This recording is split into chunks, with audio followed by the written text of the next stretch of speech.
Hello guys, good morning everybody.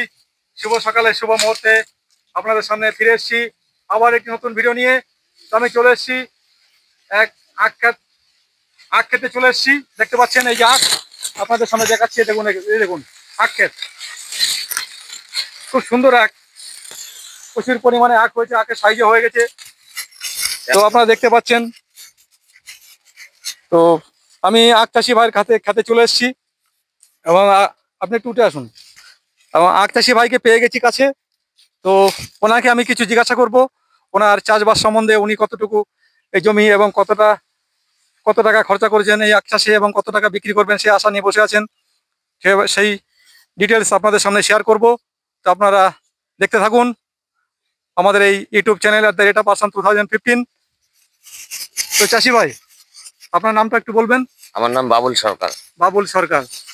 তো এর আগে আপনার ভিডিও নিয়েছি, আপনি কচুলতি চাষ করেছেন, তো আপনার এটা আখ চাষও করেছেন। তো এই আখ চাষ আপনি করেছেন, এই জমিটা কতটুকু জমি আপনার? এই জমিটা আছে 14 কাঠা জমি। 14 কাঠা জমি আপনি আখ চাষ করেছেন। তো এই জমিতে এটা কি আখ? অ্যাকচুয়ালি এটা কি আখ? এটা হচ্ছে শ্যামসুন্দর। শ্যামসুন্দর আখ। এই আখটার নাম হচ্ছে শ্যামসুন্দর আখ। তো দেখে খুব ভালো লাগছে আখটা, আখের চেহারা ভালো হয়েছে, রস হয়, তো প্রচুর পরিমাণে রস হয়। এই আখের রসের জন্য এই আখটা চাষ হয়েছে। অ্যাকচুয়ালি এটাতে গুড় হয় না সাধারণত, খুব কমই করে। এটা রস করলে পয়সাটা বেশি পাওয়া যায়, সেই জন্য রসের জন্য এই আখটা চাষ করা হয়েছে। তো তো এই জমিতে আপনার আখ চাষ করতে কত টাকা খরচা হয়েছে? আখ চাষ করতে আমার 14 কাঠা জমিতে আমার 2000 টাকা শুধু বীজ লেগেছে। 2000 টাকা খালি বীজ লেগেছে, মানে এই জমিটাকে তৈরি করতে? হ্যাঁ। আচ্ছা আচ্ছা। তারপরে ড্রেন ফেন করে আখটা, তারপর ড্রেনে বিছিয়ে দেয় কাদা করে, তারপর চারা জ্বালালে তখন এই জমিটা তৈরি করার সময় সার মাটি না না তখন লাগে না, কিছুই লাগে না। মানে এটা অ্যাকচুয়ালি বিনা সারে? বিনা সারে, শুধু খালি ওষুধটা লাগে, ফেরোডন দিতে হয়। আচ্ছা আচ্ছা। ফেরোডন দিয়ে যাতে ওই উই পোকা না কাটে। আচ্ছা আচ্ছা। যেহেতু মিষ্টি গাছ, হ্যাঁ, সেই জন্য উই পোকা যেন না কাটে, সেই জন্য আপনারা একটু ওষুধ দিয়েছেন গোড়ায়? হ্যাঁ। আচ্ছা। ওষুধ দিয়ে যখন গাছটা ঠিক মাঝামান হবে তখন হালকা মাটি খালি চেঁচে গোড়া দিয়ে দাও। এই পর্যন্ত আমরা লেবার টেবার নিয়ে টোটাল কত টাকা খরচা হয়েছে? লেবারটা বাদ দিয়ে খরচা হয়েছে 10,000 টাকা। 10,000 টাকা খরচা হয়েছে। এখনো পর্যন্ত আখ বিক্রি করেছেন না এখনো করেন? না, আখ বিক্রি করেছি। তো কিরকম বেচা কেনা হয়েছে এই পর্যন্ত? হ্যাঁ, এবছর প্রচুর টাকা বেচা কেনা হয়েছে। এবছর আখ চাষটা একটু কম তো। আচ্ছা আচ্ছা। প্রচুর টাকা বেচা কেনা। কিরকম করেছেন বেচা কেনা এবছর? একটা আখের পিছনে 50 টাকা 40 টাকা একটা আখ। 40 টা 50 টা বিক্রি করেছেন? আর রস বিক্রি করলে আমার 60 টাকা 70 টাকা আসে একটা আখের পিছনে। একটা আখের পিছনে। তো এই পর্যন্ত কত টাকা বিক্রি হয়েছে একটু বলবেন? এই পর্যন্ত বিক্রি হয়েছে আমার 70,000 টাকা বিক্রি করেছি, খালি অর্ধেকটা বিক্রি করেছি। আচ্ছা, আপনার 10 থেকে 15 টাকা খরচা হয়েছে বলুন? হ্যাঁ। তো 70,000 টাকা অলরেডি বিয়ে বেচা কেনা হয়ে গেছে।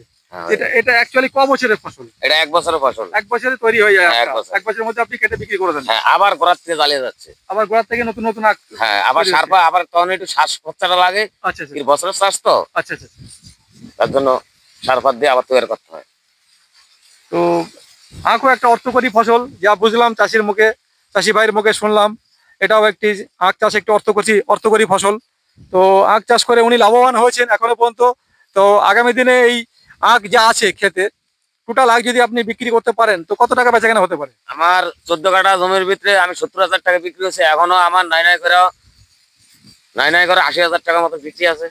এখনো যদি বাজার দর ঠিক থাকে আপনি 80,000 টাকা বিক্রি করতে পারবেন? আপনার ধারণা বাজার দর ঠিকঠাক থাকে? যদি ঠিক যদি না থাকে 80,000 টাকা চোখ বুঝে বিক্রি। মানে বাজার দর যদি কমও থাকে 80,000 টাকা বিক্রি করবেন? একদম বিক্রি। আচ্ছা আচ্ছা। এ তার পচা জিনিস না, বলে পচে গেল। তার মানে 1 বছরের মধ্যে তাহলে আপনার মোটামুটি 1.5 লাখ টাকা লাভ হচ্ছে। হ্যাঁ। কতটা জমি এটা? এটা আছে 14 কাঠা। 14 কাঠা জমিতে 1 বছরে ওনার 1.5 লাখ টাকা লাভ হবে, উনি একদম দৃঢ় বিশ্বাস, এবং উনি করবেনও। বলেছে যত কম দামি হোক আমার আখ যা আছে তাতে করে আমার 1.5 লাখ টাকা বেচা কেনা হবে। তো উনি খরচা করেছেন এই পর্যন্ত 15,000 টাকা। তো শুনলেন, তো শুনে খুব ভালো লাগছে। এই চাষটা করে উনি লাভবান হয়েছেন। তা যারা আমাদের এই ইউটিউব চ্যানেলটিকে দেখছেন, এই ধরনের নতুন নতুন ভিডিও দেখতে আমাদের এই চ্যানেলটিকে সাবস্ক্রাইব করুন। নতুন নতুন ভিডিও আপলোড পেতে এই চ্যানেলটিকে সাবস্ক্রাইব করুন। এছাড়া আমার ফেসবুক চ্যানেল আলতাফ আলী মন্ডল এই নামে ফেসবুকে সার্চ করলে আপনারা পেয়ে যাবেন। আমার এই ফেসবুক চ্যানেলটিকে লাইক করুন, কমেন্ট করুন, শেয়ার করুন। তো অসংখ্য ধন্যবাদ চাষি ভাইকে তার এই মূল্যবান বক্তব্য আমাদের সঙ্গে শেয়ার করার জন্য। তো আজকের মতো ভিডিও এখানে রাখছি, পরবর্তী ভিডিওতে ফিরে আসবো। Bye, take care.